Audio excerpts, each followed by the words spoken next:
It had potential to be the perfect fairy tale. It had potential to be the perfect story, and I feel like every cultural fan, every football fan across the world was egging on Roma in the Europa League.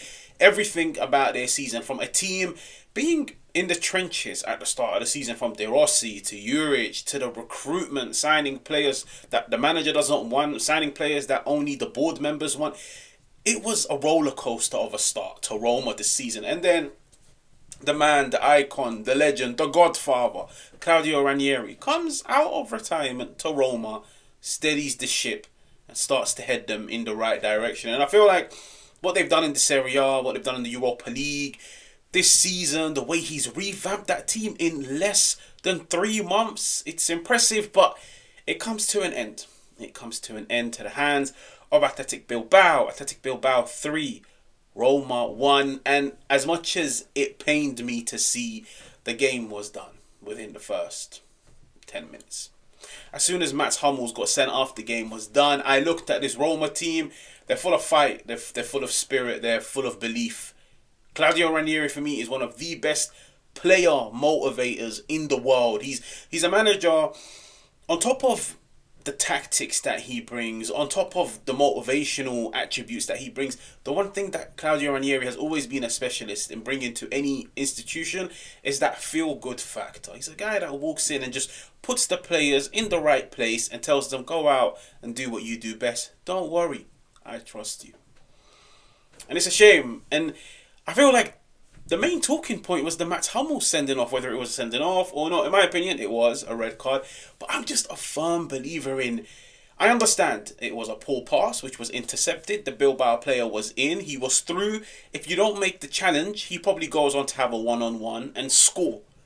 But wouldn't you rather go 1-0 down while still having 11 players on the pitch? I've always been a firm believer in this. The only time I've ever been an advocate and supporter of a last man challenge where you know you're going to get sent off and you know the opposition are going to have an advantage is if it's the dying minutes. Do it from 30 yards out, concede the free kick, then so be it.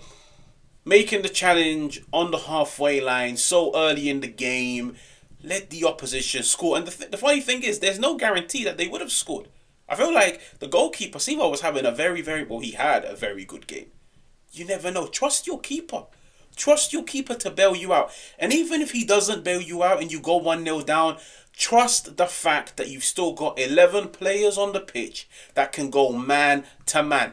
When you go a man down away from home, that atmosphere was electric against a team that's doing relatively well in La Liga this year. It's a team full of dynamic players.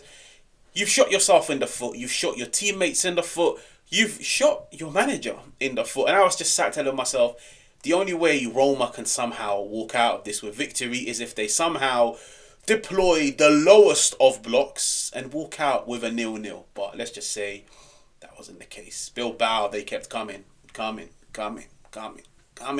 And listen, the more bodies you push forward, the more shots you have on goal, the more crosses you put into the box, eventually you will score. And once the first goal went in, the floodgates opened. I just looked at Claudio Ranieri on the side and I was like, you've done what you can do. But sometimes just rash decisions by the players on the pitch, it can cost you, it can cost your teammates, it can cost all the hard work that you've done. But listen, I don't want anybody to ever look at Roma being knocked out in 3-1 away from home as a disaster of a season. This was a team that was doomed from the start. Like, there was so many internal problems, wrong appointments, wrong recruitment. But what Ranieri has done in this team, and I feel like their chapter under Ranieri is still not over. There's still something to fight for in the Serie A. They're a team full of momentum. They're a team full of motivation. The morale is high. Listen, they are smelling blood. Teams around them are dropping points. Maybe, just maybe, they can secure a European position. Maybe, just maybe, they can mount for a top 4 finish with just one game a week from now up until the end of the season. But you never know. In terms of Claudio Ranieri, I will, as always, dedicate an entire video to breaking down what he's done with Roma. But I felt like it was only right to close their chapter on the Europa League with a video to tell the world that, listen, when your players make the wrong decisions from the first 10 minutes, no matter who the manager is, it's going to be very, very, very difficult to find a way out. But their chapter comes to an end, and I've been screaming, "Go efficients! Go efficients!" I feel like now everybody's eyes is on Lazio. That's the only team left. Lazio, Inter have got Bayern. Lazio will have a tough next round. Fiorentina currently playing a goal down to Panathinaikos on aggregate. Let's just see. But let's just say, in terms of European football, the Serie A teams, they haven't really stepped up to the plate this year. Now, if you're new, make sure to subscribe. Make sure to hit the like button. Make sure to let me know if you think in the comments. And I will catch you guys on another one.